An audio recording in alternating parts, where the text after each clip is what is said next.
Digital Production Center at Troy University, with news from across America and around the globe. This is Troy TrojanVision Global News.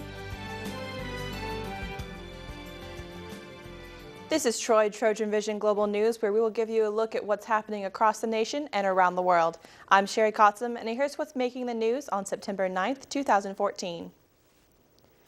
Rescue crews say a camper fell off a cliff in the Red River Gorge after sleepwalking away from his campsite last week. He fell approximately 60 feet, and rescuers say it appears he's going to make a full recovery. Mark Barber has more. He fell approximately 60 feet, landed in an area that was littered with large boulders. John May believes the camper fell off a cliff after sleepwalking away from his campsite. This individual has a history of sleepwalking, and camping on a cliff ledge. That's probably what led, to this incident. Powell County Emergency Management tells us the Cincinnati man was in the Red River Gorge for a camping trip with friends. Rescue crews say his friends called for help around 1:15 this morning when they realized he was missing. The campers that were with him found him at the bottom of about a 60-foot cliff. Powell County Search and Rescue called in the Wolfe County Rescue Team, and 4 hours later, they pulled the man to safety. May tells us it was a difficult rescue because of the cliff's jagged edges and the dark and foggy conditions. Powell County Emergency Management says the man is at UK Hospital, where he is being treated for a head injury, as well as a dislocated shoulder and fractured leg. It's just really a miracle because he fell 60 feet into boulders, and if he had hit one of the boulders, it certainly, in my opinion, would have had a different outcome. So very, very fortunate that he survived this. From what we've been told, should make a full recovery. So it's quite remarkable. Any executive action on immigration reform will have to wait until after November's midterm elections. That's the word from the White House on Saturday. As Mary Maloney reports, stakeholders on both sides are critical of the decision. Political pundits took to the airwaves following the Obama administration's announcement that it will delay executive action on immigration reform. As a Latina activist who's been working for immigration reform for many, many years, I am disappointed because I would have hoped the president would have acted 2 months ago. President Obama has been considering moves to allow undocumented workers to remain in the country, as well as expanding a deferred deportation program for children of immigrants. The administration says it wants to take the issue out of the political arena. The delay means repercussions for the president and other Democrats would come after November's congressional midterm elections. He wants a long-term solution. If he wanted to have a long-term solution, he would have passed at the beginning of his administration. For the president, it's an apparent about-face. Earlier this year, he spoke of acting quickly. If Congress will not do their job, at least we can do ours. I expect the recommendations before the end of the summer, and I intend to adopt those recommendations without further delay. House Speaker John Boehner took the opportunity to blast Obama for even considering executive action. He issued a statement saying, in part, there's never a right time for the president to declare amnesty by executive action. The decision smacks of raw politics. I'm Mary Maloney reporting. A teen in Washington state stepped in this weekend when a man tried to grab his little sister. Nick McGurk talked to the teen and his dad about the terrifying encounter. It was just out of the blue. I just was freaked out by it. Adam Facconi was watching his little sister and her 8-year-old friend yesterday at Kirkland's Marina Park. This guy came out of nowhere and he started asking them questions like, how old are you? Where are your parents? All of this happened with hundreds of people around and the sun shining. Adam says he doesn't think the suspect even knew Adam was watching the kids. I'm like, she's with me. And I reach out to grab her hand and pull her in behind me. And he goes underneath her and picks her up off the ground a little bit, and I grabbed her arms and ripped her back over towards me, behind me. Adam thought it would end there, but he says the man who smelled of alcohol wouldn't give up. And he gets up in my face and he's like, what are you doing, all this stuff, and I'm like, what are you doing? He was definitely under the influence of something. When I came over and looked him in the eyes and tried talking to him, he wasn't all there. Adam's father says the suspect's friends tried to hurry him away from the scene. Police tell us they arrested that man blocks away. Very proud. His father says Adam did everything right when a stranger tried to kidnap the 8-year-old girl. Like he was trying to hold her or take her from me, but I was not going to let that happen. Another royal baby is on the way. We'll have that and more here on TrojanVision Global News. With more news from across the nation and around the globe, Troy Trojan Vision will return in 2 minutes.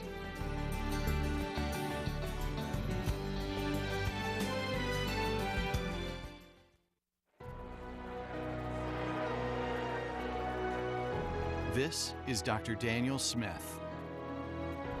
He's an expert in domestic and international economics. But his proudest achievement is connecting with his students and helping them accomplish more than they ever thought possible. That's the warrior spirit, and it's alive and well at Troy University. Feel it at troy.edu/spirit.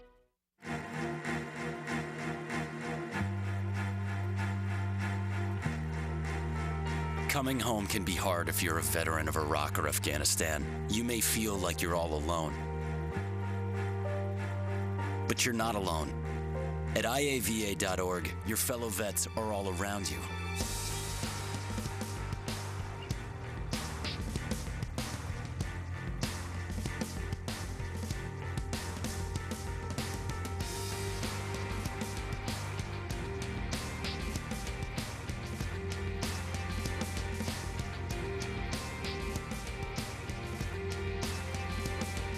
Join our free online community, get the resources you need, and connect to other vets who know where you're coming from.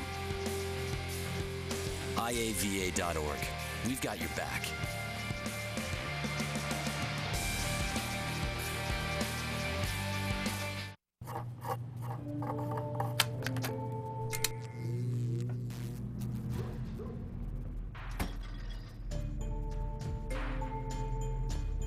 Traditional light bulbs actually generate 9 times more heat than light.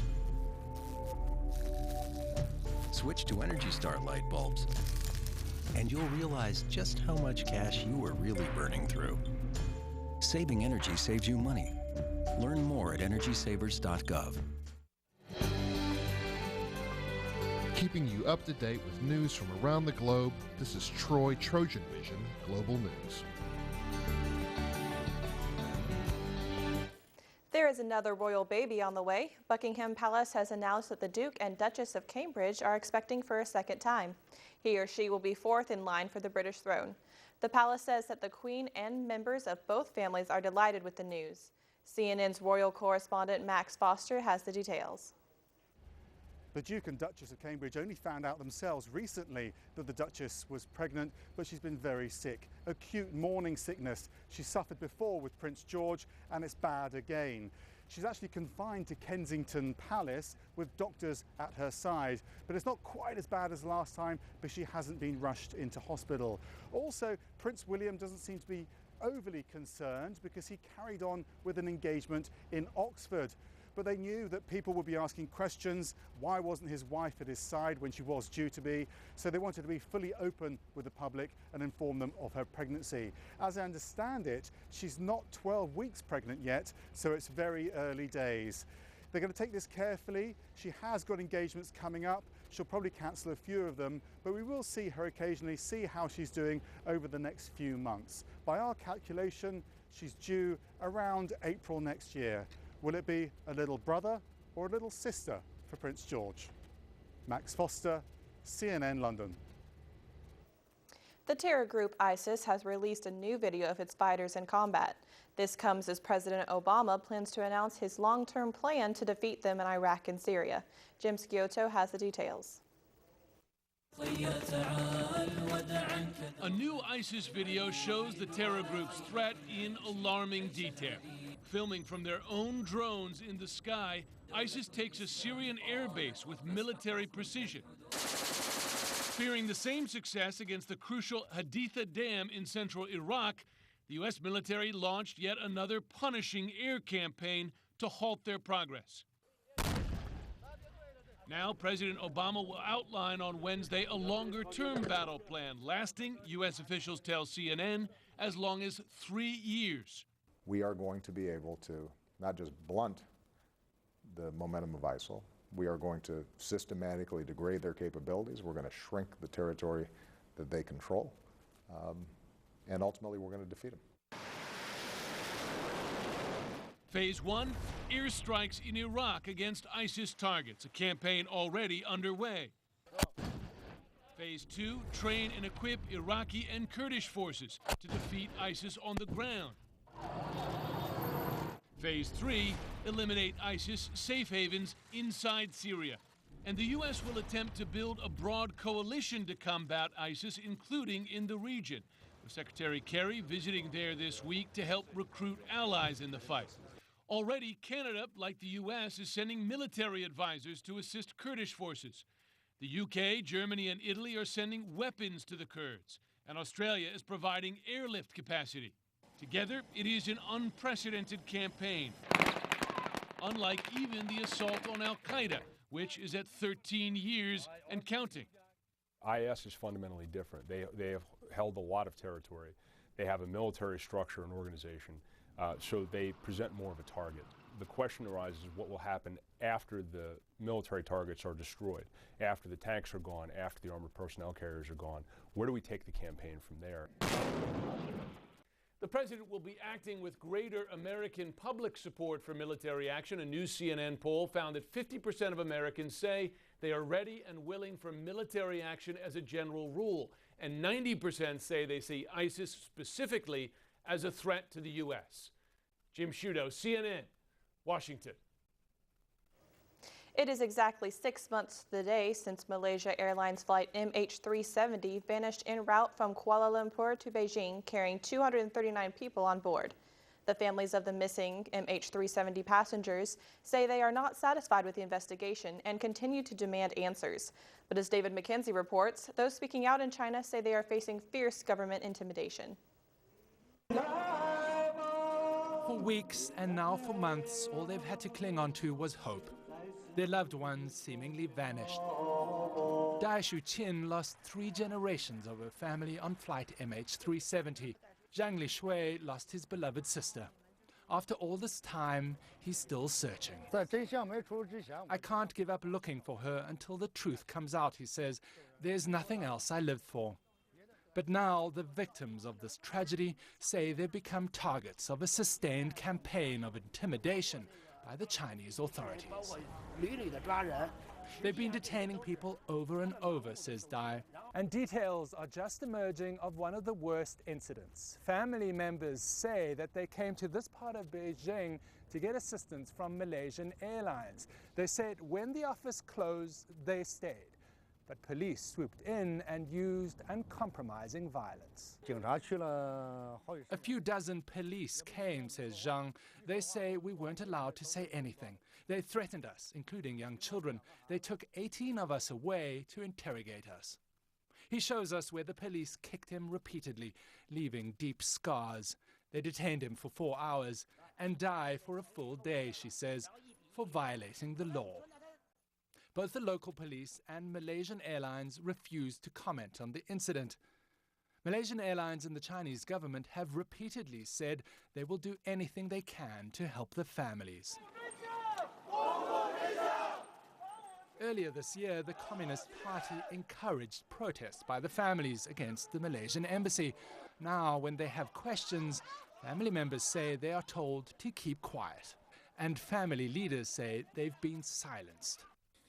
Like many, all Zhang wants is closure and to move on. But now he says he feels twice damned. David McKenzie, CNN Beijing. Apple is releasing several highly anticipated products today, but a security scare could put a damper on things. More on that after the break. With more news from across the nation and around the globe, TrojanVision will return in 2 minutes.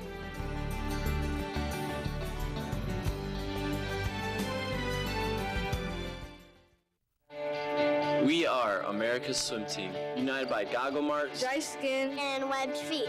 Separated by seconds. Bound by friendships. We have superhuman powers, superhuman lungs, superhuman strength. And we love that after the chlorine wears off and the water drains from our ears, we are still America's swim team. I am. I am. I am. I am. I am. We are America's swim team. You know me as Summer Sanders, Olympic gold medalist and broadcaster, but to them, I'm just mom. When I put them in the pool, it was not for Olympic glory. It was for safety, first and foremost, for fun, for friends, and a healthy lifestyle. I always knew I'd get my kids involved in swimming. Get yours involved too. Visit swimtoday.org. Get them started now. NFC, AFC, offensive linemen, defensive tackles, quarterbacks, and cornerbacks are all working with United Way for a million little reasons. The kids of our communities. To ensure their academic success all the way to graduation day. You see, it takes about 12 years to create a graduate, but it takes the same time to create a dropout. And the difference between a kid becoming one or the other could be a professional athlete, or it could be you. Studies showed the earlier we get to kids, the better their chances. So become a United Way volunteer reader, tutor, or mentor, and make a difference in the life of a child, for the life of that child. Give. Advocate. Volunteer. Live united. Join your favorite NFL players. Take the pledge. Go to unitedway.org.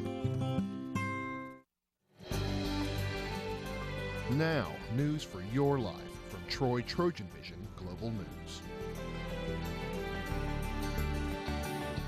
Apple is holding a long-awaited event today in California where the company is expected to launch several new products. That could include new iPhones, a smartwatch, and a mobile payment system. But as Samuel Burke reports, the event is being partially overshadowed by a security scare. There's a nasty cloud hanging over what's supposed to be Apple's biggest event in years. Last week, nude photos of female celebrities whose accounts were hacked went public, in part because of weak security measures on Apple's iCloud. The news helped push Apple stock down nearly 5%, wiping more than $25 billion off the company's market value.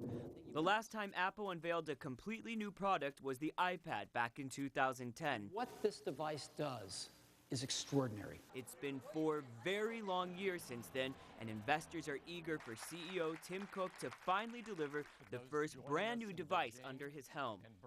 Apple stock has seen major ups and downs since Steve Jobs' death, as iPhone's market share has declined from 18 to 11% with the rise of Google's Android. On top of that, iPad sales have begun to stall, falling 16% year to year.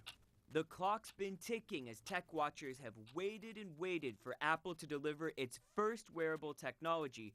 Rivals like Samsung leaped ahead with not 1 or 2, but 6 different smartwatches, with other offerings from startups like Pebble and giants like Motorola. Now, all expectations are for Apple to finally deliver an iWatch at Tuesday's event, as well as iPhones with larger screens. The hack of naked celebrity photos, though, has overshadowed what was meant to be Tim Cook's long-awaited moment in the sun. Security concerns couldn't come at a worse time, analysts say, as many predict Apple's also about to launch a mobile payment system. The recent snafu with iCloud and celebrities' photos being put all over the web, you might have some skeptics saying, hey, do I really want to trust Apple with my daily financial transactions if they can't keep Jennifer Lawrence's naked photo from going all over the place? Only Tuesday's event will reveal if Tim Cook's new devices can match expectations and overcome the clouds hanging over Apple. Samuel Burke, CNN, New York. It starts as a cold, and next thing you know, your child is in the hospital. It's a virus infecting hundreds of children right now. Mary Maloney tells you what you need to know about it. Doctors say the enterovirus shows up every year. It's often called a summer cold. This year, however, it's more serious and has made hundreds of children sick. The symptoms start out like a cold, but then get much worse. My head started hurting after my lungs started sort of closing up. White as a ghost, blue lips. He just passed out, had his eyes rolled back in his head, and had to call 911. So far, children in 10 states have gotten sick. This particular strain of the enterovirus is uncommon, but not new. Fewer than 100 cases have been reported since it was discovered in the 1960s. In contrast, Children's Mercy Hospital in Kansas City saw about 475 children with the virus. The clusters that have been seen in the past and have been reported have been small clusters of maybe, say, 25, 30 patients. and we were seeing that many patients in a day. Doctors at the Centers for Disease Control and Prevention say the number of hospitalizations could just be the tip of the iceberg in terms of severe cases. Testing for this virus isn't routine, so there are many different germs that are circulating right now, and we don't know how much of them are caused by this new virus. The good news is the virus is not fatal, and patients usually recover with limited treatment. The only thing you can do to try to stop it is wash your hands and to keep areas sanitized. In Atlanta, I'm Mary Maloney reporting. Everybody needs little boosts now and then. A lot of people turn to caffeine to give them a jolt. But like everything else, too much of a good thing is not always good for you. Here's Carla Zeus with today's Health Minute. Caffeine is everywhere. In coffee, iced tea, chocolate, sodas, even in some medications. It's a stimulant that can make you feel more alert and give you that boost of energy.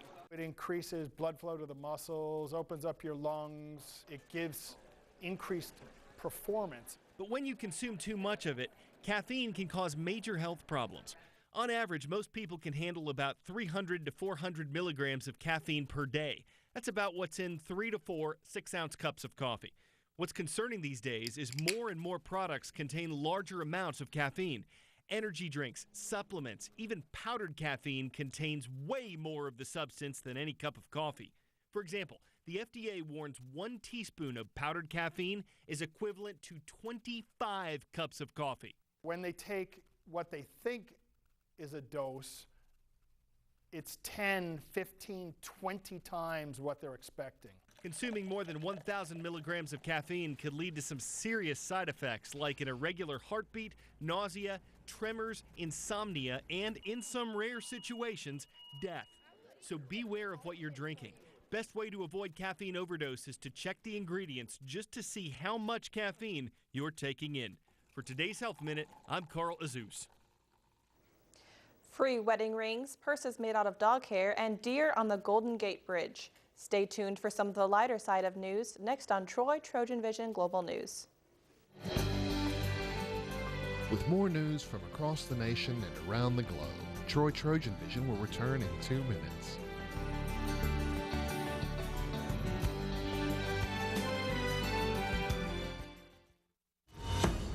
The warrior spirit. It's in there. Always has been. Now let it out and take the world by fire. Train well and learn what it means to be a Troy Trojan.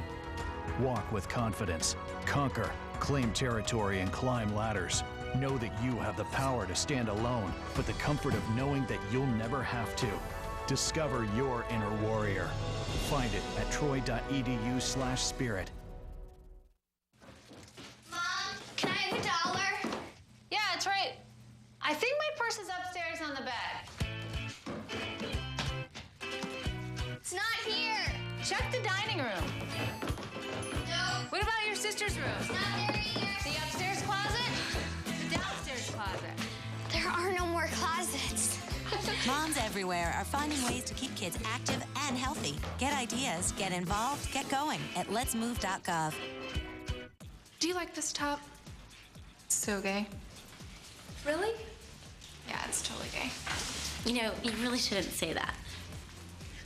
Say what? Well, say that something's gay when you mean it's bad. It's insulting. What if every time something was bad, everybody said, oh, that's so girl wearing a skirt as a top? Oh, you are. Those are cute jeans, though.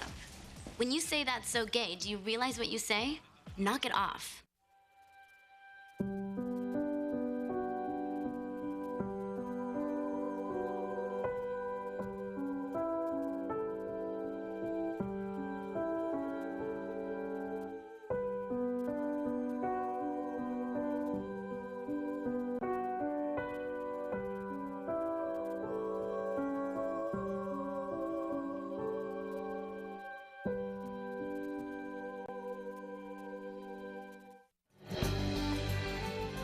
And now more TrojanVision Global News. A lot of brides would be upset with a rainy wedding, but for one couple in Oklahoma City, it means free wedding rings. Paige Hill has the details. I love the rain. I mean, it's like this dreariness is my favorite weather. Not what you'd expect to hear from a bride on her wedding day with a ceremony outside, but the soon-to-be Mrs. Garby has been praying for rain for weeks. I woke up at 6 a.m., I think just because of nerves, and my mom had texted me and said, look at the rain gauge. It's the biggest day of my life. I can't wait to see my bride. Her husband-to-be, Cooper Garby, got the phone call Saturday morning from B.C. Clark with the good news. As if this day couldn't get any better. I get to marry the love of my life, and now you tell me that I get a ring for free? It's been a fun promotion, and we've actually had about 162 couples to date since 1998. And a lot of times couples look at rain on their wedding day as kind of a bad thing, but this promotion kind of helps bring some light to that and make it more fun. Mitchell Clark says this dry summer has been slow for the Pray for Rain campaign. There's only been one other day this year that it has rained or snowed an inch or more on one of their customers' wedding days. Saturday morning's downpour sealed the deal hours before they walked down the aisle. We always said, if it rains, then so be it. We'll have umbrellas. We'll stand out in the rain. It'll be beautiful no matter what happens. A Florida woman is hoping to kickstart a new fashion craze, dog hair. She's found a unique way to recycle the hair left over from the groomers. Josh Rojas has the story. This Kickstarter video shows a Tampa woman who's trying to raise $15,000 to start a business where she turns dog hair into high-end purses. I turned this groomed dog fur that would be garbage anywhere else in the world in these handbags. 50-year-old Doris Carvalho says her purses are also environmentally friendly and can be made from your own pet's fur. I sterilize and I use to make the thread, the yarn, and it's reuse, recycling. Right now, Carvalho is selling the purses for $1,000 a piece, but hopes to bring that cost down if she goes into mass production.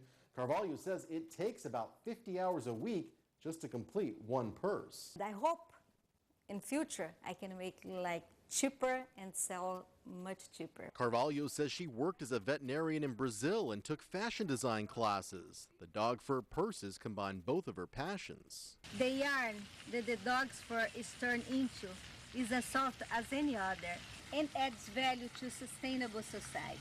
The owner of One Lucky Dog in St. Petersburg, Jamie Calderbank, says she believes a few of her customers would want a dog fur purse. Calderbank says her business can easily help with the product supplies. We have plenty of hair. She can have all the dog hair she wants from us. In the past week, Carvalho has raised $350. The entrepreneur has 50 more days to reach her goal. I hope who likes the projects can help and can make any contributions is welcome. In Tampa, Josh Rojas, Bay News 9. A wild encounter on the Golden Gate Bridge. Deer brought the Northern California commute to a standstill Friday. That's right, deer. Betty Yu reports. This certainly isn't on any DMV exam. If you see deer on the Golden Gate Bridge, stop because they have the right of way. Yes, you really are seeing two deer running on the span during rush hour. Several drivers managed to snap photos of the prancing duo. How often can you look out your car window and see this? I've actually never thought that there's never been animals on there, so I don't know, but it seems cool. They certainly were moving quickly. This deer nearly got out of frame. Drivers gave them their space as the deer started their journey in the slow lane. Eventually, they got moving toward Marin. Looking at this Instagram photo, you'd think they took over for the CHP as a traffic escort. Oh, it's pretty amazing. I don't know how they got up there, but that's pretty cool. The CHP says the pair couldn't have timed it any better. Traffic was already at a standstill because of the commute. This cut down the chances of them getting hit and hurt by a car. This isn't the first time an animal has been spotted on the Golden Gate Bridge. We did a similar story 9 years ago when an ostrich escaped out of the back of a van and snarled the evening commute. In San Francisco, Betty Yu, KPIX 5. And that wraps things up for us here on Trojan Vision Global News. For a look at what's going on a little closer to home, stay tuned for Trojan Vision Nightly News. I'm Sherry Kotzum. Thanks for joining us. Stay tuned for more news after this on Trojan Vision.